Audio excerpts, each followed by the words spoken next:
Hey, two-time Moto fam, I want to do a little story time real quick. So we just gonna talk about something real simple today, nothing too major, you know.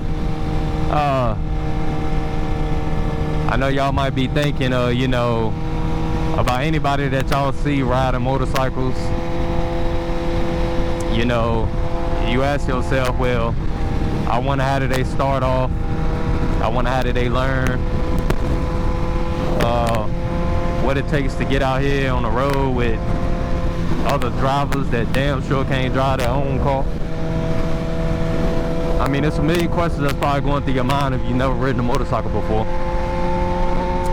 Typically, I tell everyone that asks me that question, I ask them, I'll be like, have you ever ridden a dirt bike? If the answer is no, then I tell them that they might want to start off on a dirt bike. In an open area, not down a trail or anything, because if you start them in a trail, you know, they can definitely have a lot of objects that they can run into, like trees, sticks and stuff out there, rocks, potholes, crazy stuff. So you want to start off in an open area, flat ground. You want to learn how to use the clutch, which is this lever here, and operate the gears, which is this foot down here. And you want to know how to do that first, and then you want to know how to lean. So say for instance, we taking this little slight turn here. You want to lean the bike. You don't turn the steering wheel. The only time you turn the steering wheel is when you're going like 5 miles per hour and below. That's the only time you can turn the steering wheel. That's the only time the bike will allow you to turn the steering wheel. See, look, if I try to turn it now, the bike just wiggle like that. And you do not want that. You don't want to do that. So, like I said, the way to turn is you lean the bike. The bike will go into the turn, believe it or not. And I know you guys might be thinking, well, how does the bike turn with the turn if you only leaning it? I mean, that's a good question. I guess it's a law of physics, and you gotta ask the man who actually made the first motorcycle on 2 wheels and how you operate it. I mean, I don't have the answer for that, but as y'all can see, I'm just slightly leaning the bike and it's going with the turn. Now, I can do this here all day and the bike won't turn, you know, it'll just lean to the side. So I really can't fabricate anything to you guys about how the bike turns with a turn. It just does when you lean it. But yeah, so you want to learn that on a dirt bike also. You want to learn how to lean. You want to learn when you can turn the steering wheel. Like I said, it's usually when you're going 5 miles per hour and below. And this is not good, because I mean the police is out here. It's maybe third or fourth cop I done seen. I haven't even been riding that long. But anyway, third thing is you want to be aware of your surroundings at all times. So you might want to start that on a dirt bike also. After you learn in an open area, you might want to take a dirt bike down a trail. You want to be on the lookout for potholes, sticks, branches, trees, any objects. So that'll put you full aware of your surroundings and what's going on. Fourth, you might want to take it to a parking lot. A dirt bike or a smaller motorcycle. I wouldn't recommend starting off with a 600, which, yes, that's what I started off with, but I've been riding dirt bikes all my life. Oh, that's a nice car. Oh, God. Yeah, I started off with a 600 when I first put 2 wheels on the street.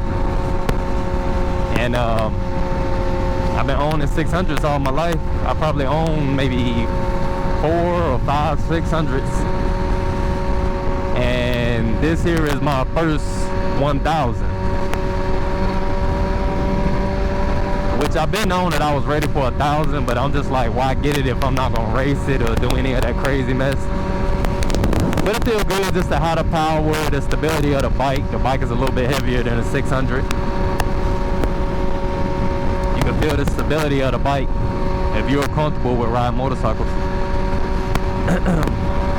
But yeah, start off with a 600 in like a parking lot. Get used to the pavement feel.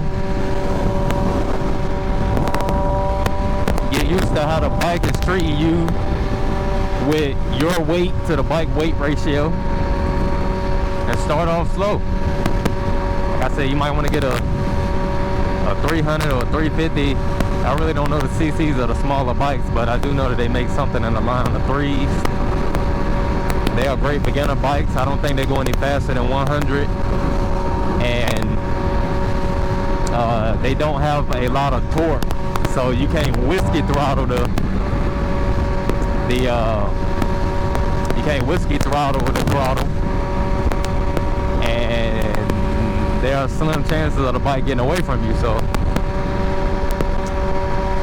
and those bikes are fairly cheap, so if you drop it, it wouldn't be really a big deal if you trying to start off on a 600 or something of that nature. So you want to start off with a 300.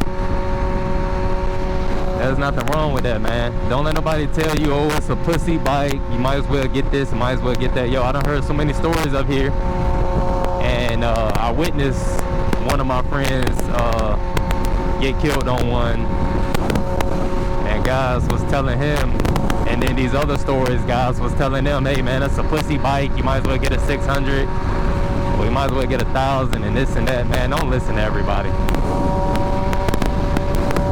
People going out there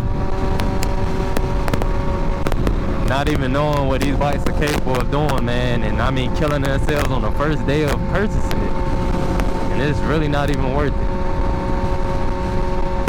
So stay in your comfortability and be comfortable with what you got and be happy with it. Man, it's fun to ride on 2 wheels, man. Look, open air, I get to put my arms out, like I feel like you're flying. You aren't encased in anything, so it's definitely a different feel than riding a car. I don't know, man, just a totally different feeling. So I would advise at least everyone in the world to try it at least one time.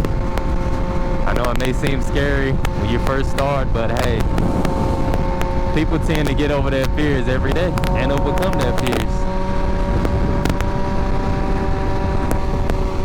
This purchase that I made up on this Jigsaw 1000, I definitely wouldn't trade it for the world. I probably would not go back to a 600. The only time that I may do that is if I buy a 600 and put a full cage around it so I can do tricks on it and I can drop it and it really wouldn't, you know, mean anything. I can drop it, it'll be, you know, a stunt bike.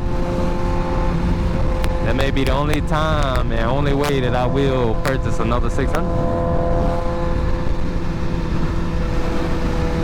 But the bike I had before this was a 2000 CBR 600. I did have pictures of it, but I lost my phone. I may be able to find some more pictures. There is a picture of it on my Facebook page.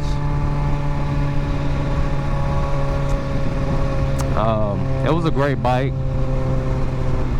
It wasn't fuel injected, so it was carbureted. That was the only thing I disliked about it. You had to get it rejetted every so amount of months or year.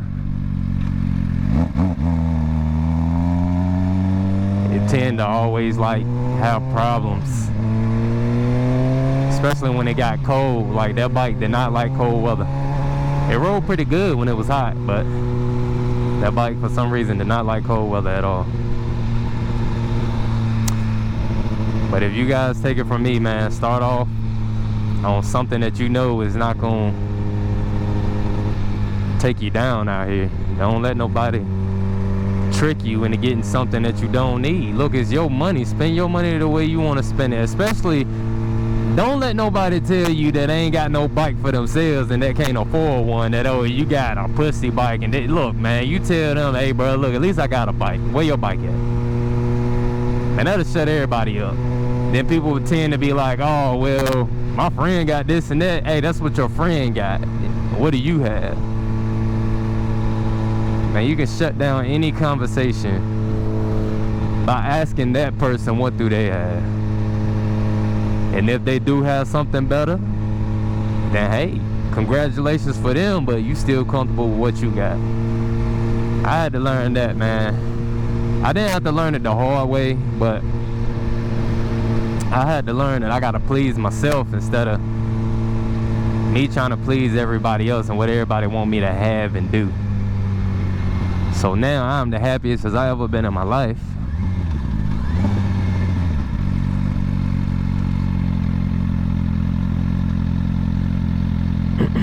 Two Mercedes that look just alike. Ain't that something? But yeah, guys, it's definitely a thrill to have a bike, man. Like I said, you just gotta watch out for everybody. People tend to like this guy, if they was on the phone or something texting, they probably wouldn't see me and run dead into the back of me. So I always look behind me, make sure who's coming up on me. Either I can hit the gas and get out of their way, or I can just brace for it. Some things, you know, you just gotta brace yourself. You really can't do nothing about it. But I mean, you can get hurt in a car, you can get hurt on a motorcycle. Like I said, you just gotta really ride for yourself.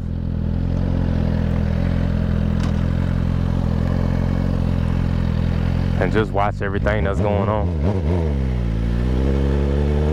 See, this is about the only time you can turn the steering wheel, but then too, you still,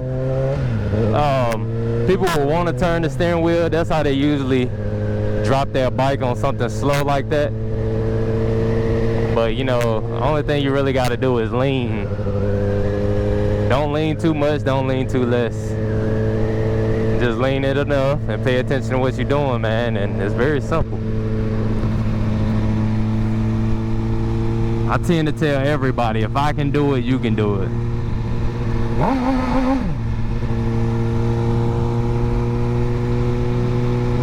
And when you see people sitting like that, and you see them looking one way, give a little rev on your bike to let them notice that you're somewhere. So when they hear a noise like that, they tend to look and be like, oh, you know, hold on now, let me reevaluate what I got going on, man. Because people will just pull out in front of you.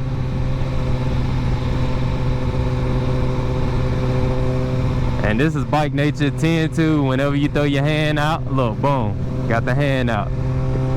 It's, man, it's a biker's culture, man. Anytime and every time you see a biker, I don't care, white, black, whatever bike they riding, man, you get them salutes, man. You put your hand out and let them know, hey, man, be safe. Because we all know how it is, man, when we got these motorcycles, brother. It's hard for us to be seen when people got cars and don't care, man.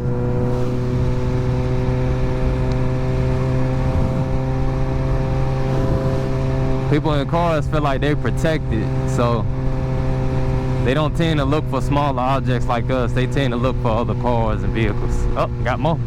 There we go, hand out, boom. See? It's a biker's culture. Look, she ain't even paying attention. She in her goddamn phone. That's what I be talking about, man. Nowadays, yo, when y'all even get in the drive, get in y'all car and drive, just look around to see how many people got their faces in their phones, bro. It's almost sickening to the point nobody's paying attention no more nowadays. Look, this man all on his phone. I mean, don't get me wrong, you know, I look at my phone here and there, but man, it ain't life or death, man. I'd rather talk to somebody in person. And no offense to those who are in their phone, man, and love their phone like they want to marry it. Look, in the cat, all in the phone. Husband in the back, she all in the phone. Yeah, man, no offense to whoever are phone lovers, but good God, man, it's almost sickening for how many people be driving and texting and killing other people, man. People, family members not coming home because of this mess. Shoot, I hope I ain't never the victim of it, but hey, it can happen to anybody, man. It can happen to me as well as it can happen to anybody else. Got the face buried in the phone like it can't wait.